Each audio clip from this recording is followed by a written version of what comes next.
Hello, beautiful houseplant people. My name is Cody. I'm the Crazy Plant Man, and welcome to my channel.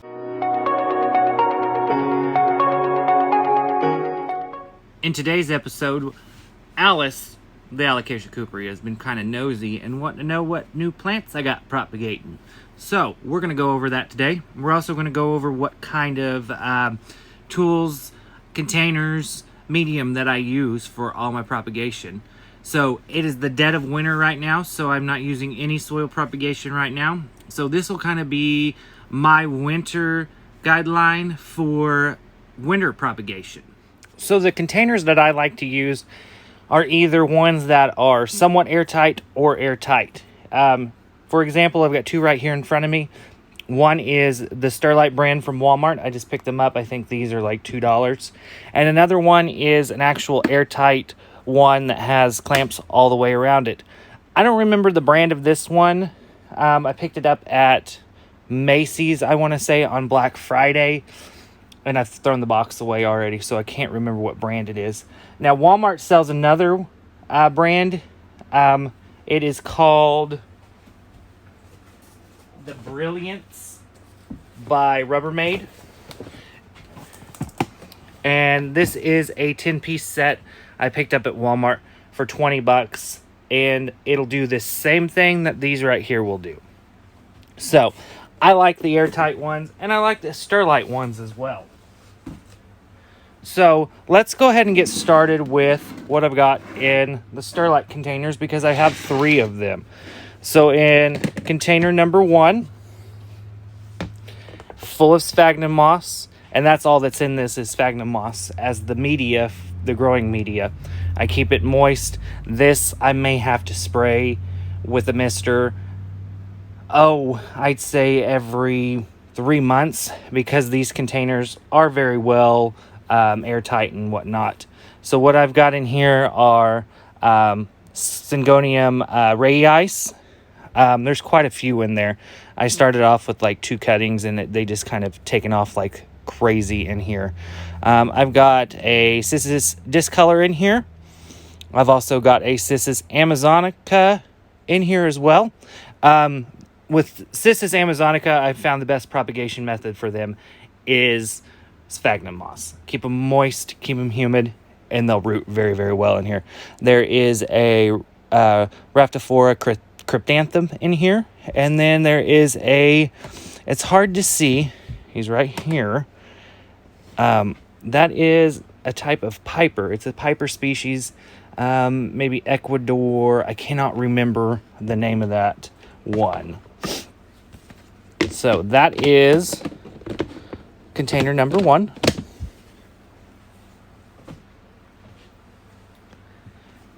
And container number 2, they're just going to get bigger.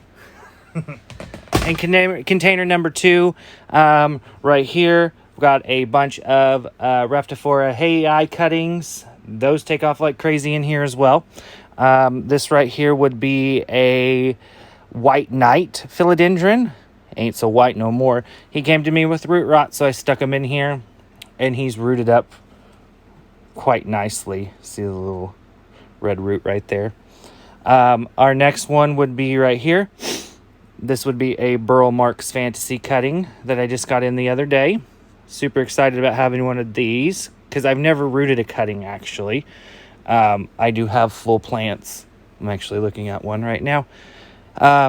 This would be a Ficus plumia, something like that. Not fully educated, I guess I would say, or up to date on creeping ficus. This guy right here, it's probably one of everyone's favorites, would be Philodendron Strawberry Shake. We've actually put out a new leaf since we've been in the propagation containers. This one suffered from root rot as well, and as you can tell, we've got an extensive root system now. I'd say a few more weeks and we'll be ready to pot up. Right here, I don't want to pull this one out because it's buried pretty deep in there in the moss, is a Plowmanii, Philodendron Plowmanii, suffered root rot as well.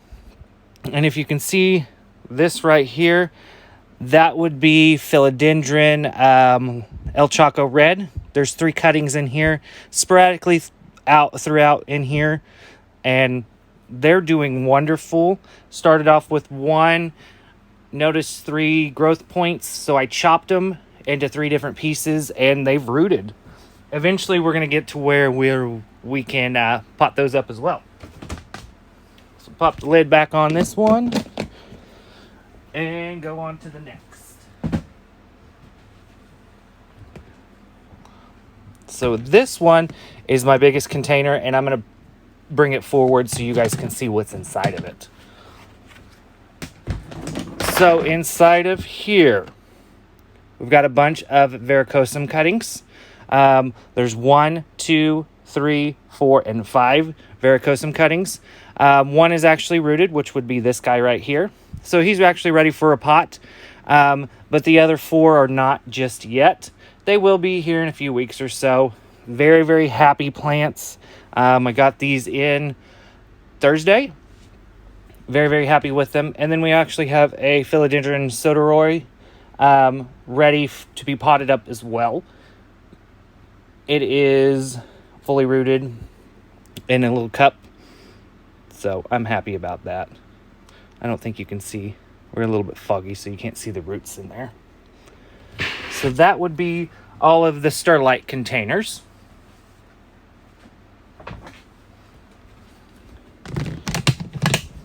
Let's get this guy out of the way. So we're going to start the airtight containers that we got at Macy's on Black Friday. So starting with the smallest.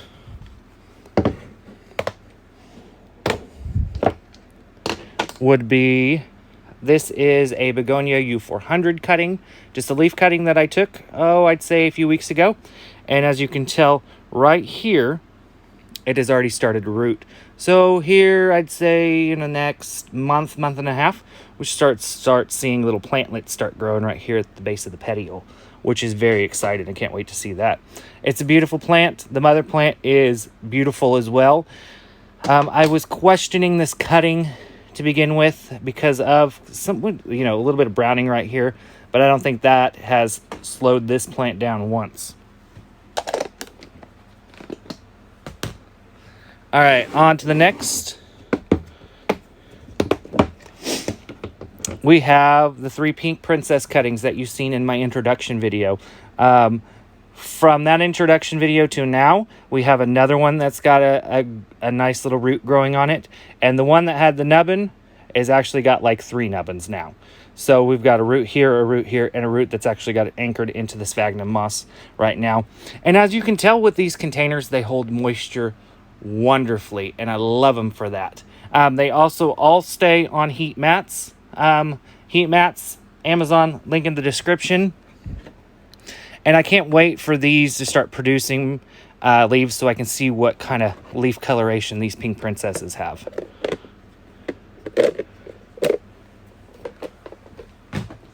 And our last container for the night would be the container that has the Monstera albo variegata in it. And this thing came to me, no roots, from Indonesia. And I was very, very worried about it because this was, for me to import, a very expensive plant. Stuck it in this container, and it is rooted like no other. If you can see, there's roots there. I don't think you see anything from the bottom. Just roots everywhere. And hanging out inside with the albo is the Begonia Darth Vaderiana that I just got in not too long ago. So a little bit worried about this plant, but I think it'll make it. And just like our strawberry shake, this albo is putting off another leaf inside the propagation container. So it is very possible to propagate and produce new leaves at the same time. So I hope you guys liked and learned a little bit from this video. Just to kind of recap, all I'm using is airtight containers or somewhat airtight containers, sphagnum moss moistened, and heat mats.